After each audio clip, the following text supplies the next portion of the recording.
Olá, queridos irmãos, saudações na paz de Cristo. Quem vos fala é o pastor Eduardo Cassiava. Mais uma vez é um prazer tê-los conosco no nosso canal. E hoje nós vamos dar início ao ciclo de vídeos onde vamos compartilhar e meditar um pouquinho sobre as castas religiosas que foram contemporâneos do Senhor Jesus e que surgiram antecedendo a era cristã. Sabemos que dentre elas são 4 as mais importantes e hoje nós vamos iniciar falando da casta dos fariseus, né?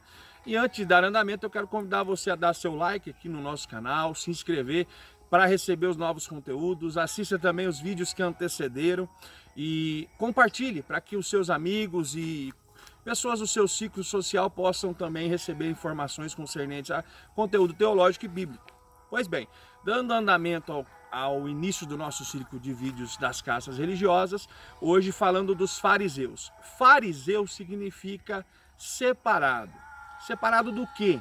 Na verdade, eles se separavam dos gentios e também daquele meio na qual aconteceu a revolta dos macabeus contra os gregos, que com o antigo quarto Epifânio queria helenizar os judeus. Então eles queriam se separar dessa helenização para ser totalmente alicerçados na lei, no Pentateuco, na lei de Moisés, a qual Deus deu inspiração a Moisés em relacionamento com ele. Pois bem, tendo essa revolta com os macabeus, eles se associaram com o Judas Macabeus e os exércitos dos macabeus contra essa helenização que o antigo quarto Epifânio queria trazer. Venceram e dali surgem também, depois no início do segundo século antes de Cristo, as sinagogas. O que acontecia nas sinagogas? Eles se reuniam para compartilhar a Torá, para ler a lei, para falar da lei, para louvar a Deus, para confraternizar entre os irmãos. Trazendo aos nossos dias, vamos analisar algumas coisas que isso acontece. Nós abrimos os nossos cultos com louvores, nós citamos a palavra, nós cremos que é Deus falando conosco e confraternizamos em união, adorando a Deus. Então algumas coisas ainda temos na nossa fé cristã que vieram das raízes dos fariseus. Outras coisas que eles nos deixaram, eles acreditam em ressurreição, acreditam em anjos, suas respostas vêm da lei. Pois bem, o que aconteceu com os fariseus depois que Jesus entra na história, que é onde se inicia a nova aliança, o Novo Testamento, que do período de Antigo para o Novo Testamento, aproximadamente 400 anos, não se houve profecia, mas houve uma revolução de alguns que amam a palavra, que creram naquilo que foi dado pelos profetas, que não deixaram essa helenização acontecer. Tem outra crença também que diz que os fariseus eram a raiz desde os escribas de Esdras e tudo mais. Eu creio que foi uma unificação dos escribas de Esdras, 398 anos antes dessa era, e aconteceu que quando chegou em Judas, os macabeus, e precisou a revolta, eles se aliaram e deu esse andamento.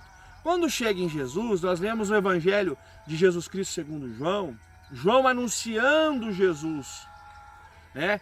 E João Batista, nos evangelhos sinóticos, ele vem e anuncia: eis aí o Cordeiro de Deus que tira o pecado do mundo. E João o Batista, no mesmo interim, ele vem dizendo o quê?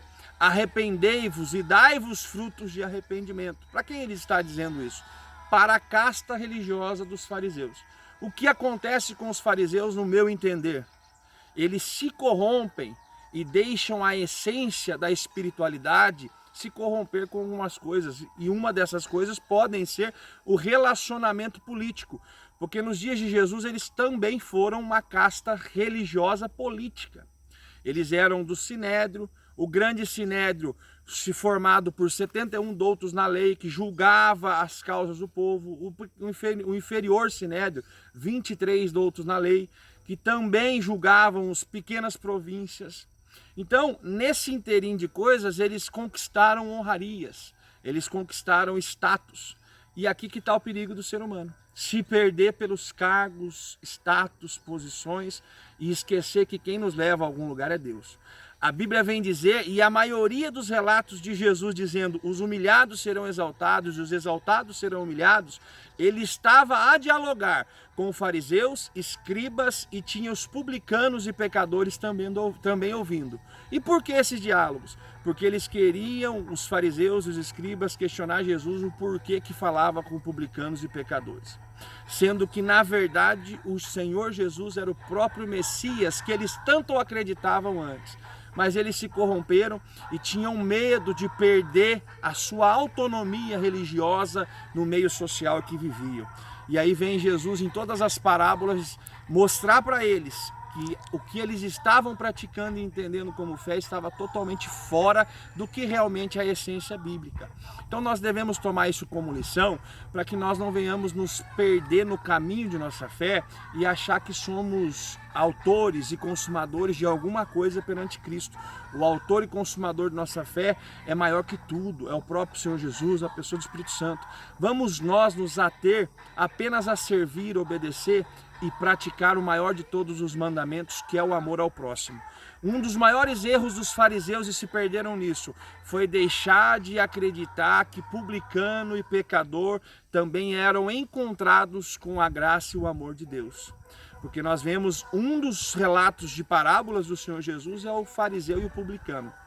O fariseu entra no templo, bate no seu peito e diz em voz alta: eu jejuo, eu dou dízimo, eu oro, e eu não sou como este fariseu, como uma prostituta, tal e tal e tal. Então o que acontece? Nós devemos ter em nossa mente que o amor de Deus, ele é primeiramente misericordioso e ele é filantrópico. Ele se dá em vez de querer algo em troca. Porque Jesus veio sem querer nada em troca, apenas dispensar sua graça sobre nossa vida. Vamos tirar esse espírito de autossuficiência de nosso meio, porque a meu entender, aonde foi que os fariseus se perderam? Na autossuficiência de achar que eram melhor que os outros. Começaram bem e acabaram mal. E Provérbios diz: melhor é o fim das coisas do que o começo dela. É melhor começar labutando, ferindo nossa própria vontade, nosso próprio ego, para que assim terminemos lapidados pela boa, perfeita e agradável vontade de Deus. Que Deus possa te abençoar em Cristo Jesus. Próximo vídeo vamos falar sobre os saduceus, uma casta também que é bastante interessante nós analisarmos. Que Deus assim abençoe em Cristo Jesus. Um forte abraço do pastor Eduardo Cassiava a você, toda a sua família. Até o próximo vídeo.